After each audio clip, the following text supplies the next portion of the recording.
What's going on, everybody? Welcome back to another episode here at the stable. I'm your host, Ricky Pilot. In the last video, you guys saw us install some cooling upgrades into the 66 behind us, but in today's video, we're gonna be doing a lot of interior work. The biggest thing being that we're gonna repaint the dashboard, along with some other cosmetic goodies that are gonna bring some life back into the interior of the 66. We are also going to rekey the cars, so that means that we're gonna change out all the lock cylinders so we could share the same key for the door and the ignition. We are gonna have a different key for the trunk, but that's just how it is with these cars. But this car currently has a different key for the door, a different key for the ignition, and a different key for the trunk. One of the upgrades that we're doing to the interior that I'm pretty excited for and would recommend to anybody with one of these cars is the kick panel speaker upgrade. This is going to introduce 2 more speakers into whatever system you're running. This one is currently running only 2 speakers in the rear, so it doesn't sound as good.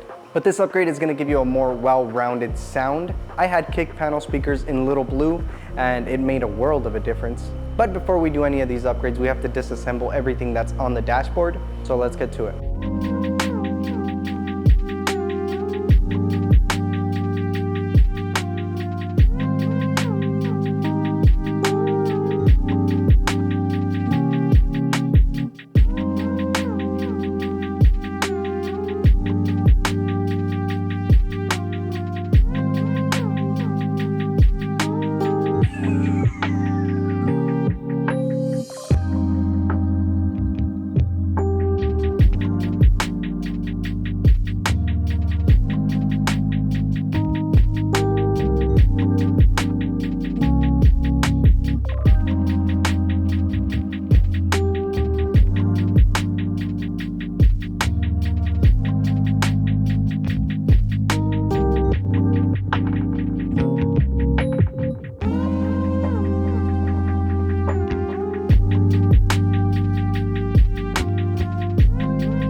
Quite a bit of things have happened off camera. One being that the dash is no longer blue, it's white. So let's get into why we had to repaint the dash. The initial plan was to refresh the dash by respraying it the same color that it was, but this being more than a 50-year-old car, it was resprayed before and the colors were off. So the dash already did not match the rest of the panels, it was just a hint darker. But once we resprayed it, we thought might as well paint the doors and the rear panels the same color so it could all just match. But the owner changed his mind about the blue dashboard.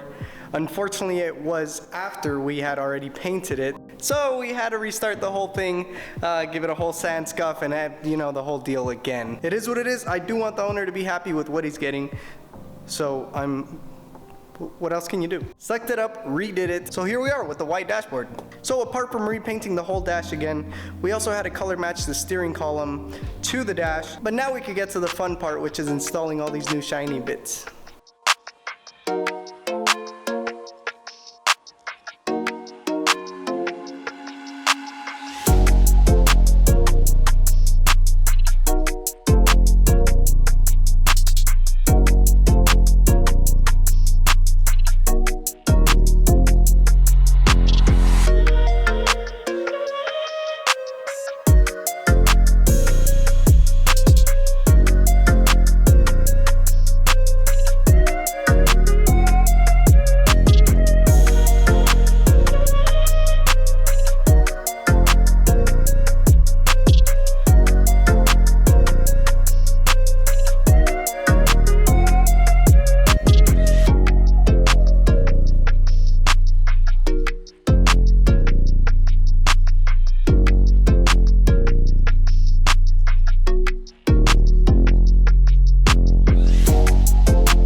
Well, this video took more turns than a city bus. I want to say thank you to everybody for your patience. I know this upload took a long time, but we've been going through a lot of delays and a lot of change in plans on the build. A lot of little things that extended the time that this should have taken. Anyway, we brought some life back into this 66 interior. It was a pain to have to repaint the whole dashboard white, but I think it was the right decision. It does bring a good contrast to the blue and the white. So I do agree with the owner that white was the better choice. Along with the new bezels and chrome trim pieces, it's a whole different car in there. And I also wanted to bring something up to you guys. I've had a lot of support and a lot of awesome people messaging me, some even sponsored tools. I just wanted to say thank you to every one of you that watches these videos and support the channel. Also, my friend Gary brought up a very good point. When we get super thanks donations on the channel, YouTube gets about 50% of that donation. So my friend Gary brought up the idea of a Patreon, and shout out to Gary, he was the first Patreon. But if you guys want to support the channel, the link is in the description. Even the lowest tier helps us out a ton, and the top tier, you get a free t-shirt. So, oh, speaking about t-shirts, these will also be available in the link in the description by the time this video goes out. But yeah, thank you guys for your patience. We have definitely not been sitting around twiddling our thumbs. We got some cool things coming up for this build. We're installing power brakes in this car as well as a dual bowl master cylinder. And we're also gonna be installing some pretty cool LED headlights, so stay tuned for that. Other than that, thank you guys for watching. Don't forget to like and subscribe, and I will see you guys on the next one.